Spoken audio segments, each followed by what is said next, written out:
Hola chicos, ¿qué tal? ¿Cómo están? Bienvenidos a este nuevo video. En él vamos nosotros a estudiar la arteria axilar, las diferentes ramas colaterales que va a presentar y sus relaciones anatómicas, que es imprescindible aprender. Soy Samuel González y con esto nosotros damos inicio a los elementos que nosotros vamos a encontrar en la fosa axilar. Primeramente, nosotros tenemos que definir la arteria axilar, y es que de ordinario la arteria axilar constituye la continuación de la arteria subclavia, siendo así sus límites precisos de la cara inferior de la clavícula hasta el borde inferior del músculo pectoral mayor. Acá nosotros vamos a encontrar un punto de inflexión, porque para los textos anglosajones la arteria axilar termina de denominarse así cuando sobrepasa el borde inferior del músculo redondo mayor.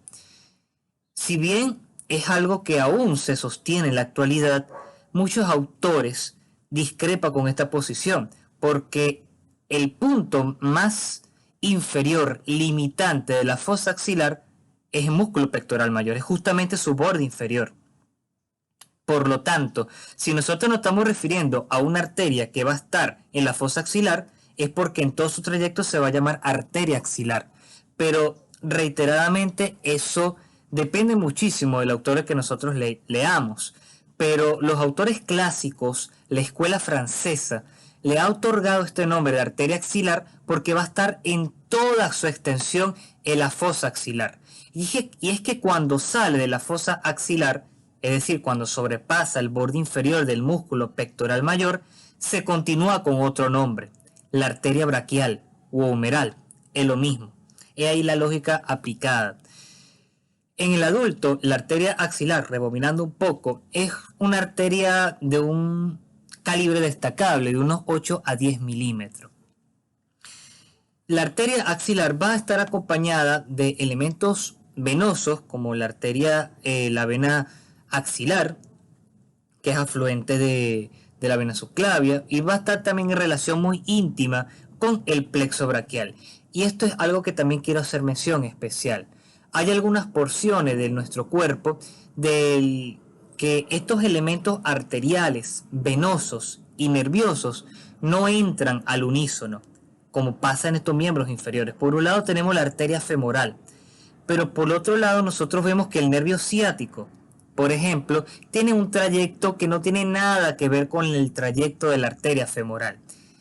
Esto no sucede con el miembro superior, porque todos los elementos arteriales, venosos, nerviosos entran al miembro superior en el vértice de la fosa axilar. Y es lo que nosotros estamos observando justamente acá, esta relación memorable de la arteria axilar con la vena y los diferentes troncos y fascículos del plexo braquial.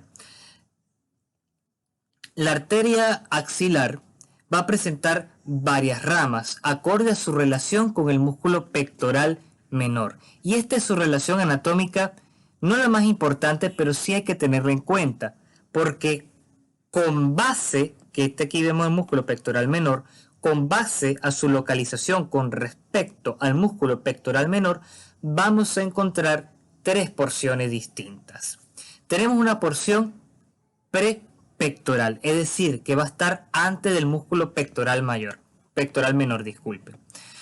Acá señalado con el amarillo. Luego tenemos una porción retropectoral, que ya el prefijo retro nos indica algo que está por detrás, oculto por algo. Es decir, es la porción de la arteria que va a estar por detrás del músculo pectoral menor.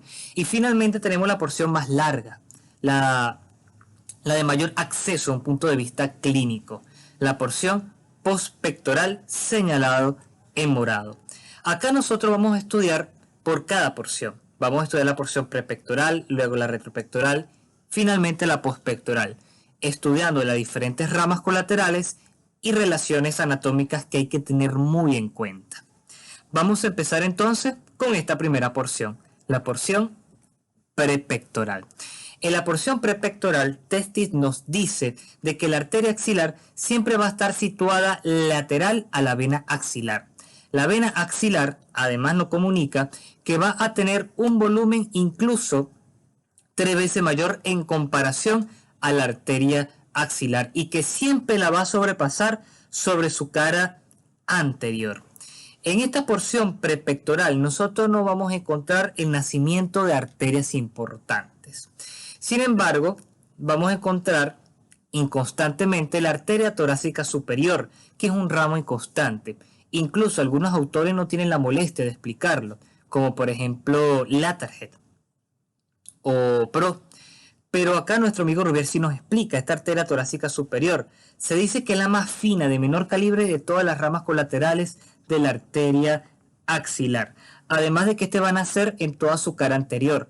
Perfora la fascia clavipectoral para llegar a la región de los músculos pectorales, dando así su irrigación. Vamos a continuar ahora con la porción retropectoral. En efecto, es la porción que va a estar situado a profundidad del músculo pectoral menor y se va a extender desde el borde superior del músculo pectoral menor hasta el borde inferior del músculo pectoral menor, exclusivamente en toda la extensión del músculo pectoral menor. Simple. Entonces, en la porción retropectoral va a estar la arteria contenida en una vaina dada por la propia fascia que le es al músculo pectoral menor. En la porción retropectoral nosotros vamos a encontrar dos grandes arterias, la arteria toracoacromial, que más bien es un tronco, y también la arteria torácica lateral. Acá nosotros estamos observando en esta imagen de esquemática de Rubier la arteria toracoacromial o tronco toracoacromial, porque esta arteria representa prácticamente el nacimiento a su vez de cuatro arterias. Las arterias acromiales, pectorales, claviculares y deltoideas. Estos nombres son asignados con base a las estructuras que van a estar destinadas a irrigar. Por lo tanto, el ramo acromial se va a dirigir a la región acromial, justamente esta rama. La región pectoral se va a dirigir a la región de los pectorales. El ramo clavicular es un ramo muy finito que va a dirigirse hacia el músculo subclavio y también a la clavícula. Y también tenemos el ramo deltoideo, que como vemos, como ya nos dice el nombre, es un ramo que va a estar destinado a irrigar el músculo deltoideo. La segunda rama destacable de esta porción retropectoral, nosotros tenemos a la arteria torácica lateral, que en los textos más clásicos nosotros lo vamos a encontrar con el nombre de arteria mamaria externa. Esta arteria mamaria externa torácica lateral va a proporcionar irrigación a las porciones más laterales del tórax, de la glándula mamaria, además de que va a presentar anastomosis destacables, como por ejemplo la arteria torácica superior, que ya la hablamos, y también va a presentar anastomosis con las arterias intercostales posteriores. Es la que nosotros vemos acá, esta arteria tan finita. Ahora vamos a irnos con la porción sin duda más interesante en su estudio y clínicamente hablando, la porción postpectoral. Esta es la porción más larga, la porción de mayor facilidad en cuanto al acceso quirúrgico. Y aquí hay algo muy destacable. En la porción postpectoral, las relaciones nerviosas se van a simplificar, porque nosotros vamos a encontrar que ya los nervios del plexo braquial van a estar formados, como por ejemplo, el nervio musculocutáneo. Este se va a dirigir hacia el músculo coracobraquial para perforarlo. Tenemos al nervio axilar, que va a tener un trayecto circunflejo en el cuello quirúrgico del húmero. Tenemos también, como no, la arteria radial, que va a ir por todo el canal de torsión del húmero. Entonces, en cuanto a relaciones anatómicas de la arteria axilar con los nervios del plexo braquial, se van a resumir, se van a simplificar. Solamente nosotros vamos a encontrar, que está señalado acá con un puntito en amarillo, un único nervio, que va a representar el fiel nervio satélite de la arteria axilar. Justamente nosotros estamos hablando del nervio mediano, que nosotros vamos a encontrarlo que va a estar desplazado ligeramente hacia lateral. En la porción postpectoral nosotros vamos a encontrar el nacimiento de tres ramas. vamos a encontrar el nacimiento de la arteria subescapular, que a su vez va a dividirse en dos.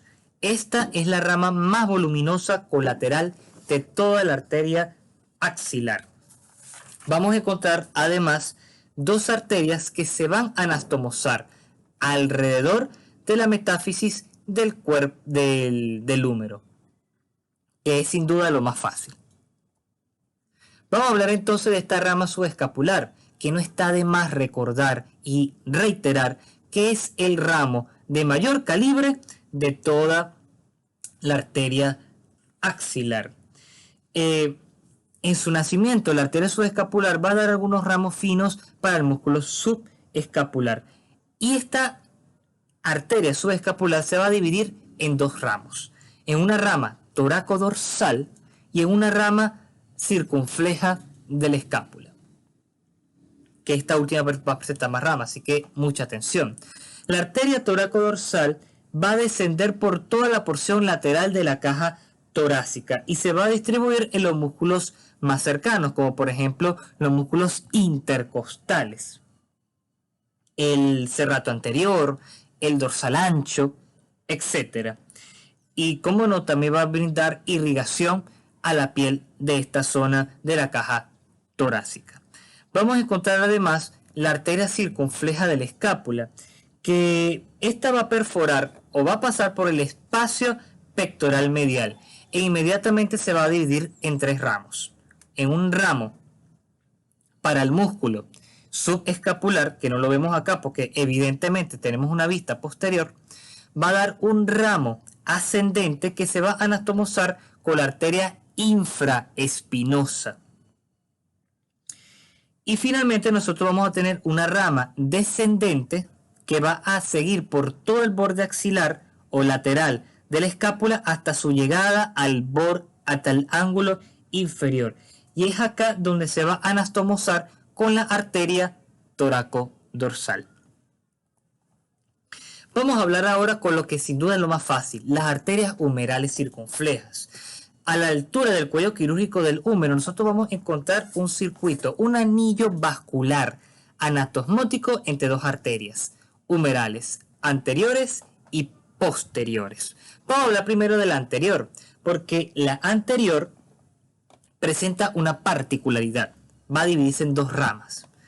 La circunfleja anterior van a ser, como vemos acá en esta imagen esquemática, de la porción más lateral de la arteria axilar.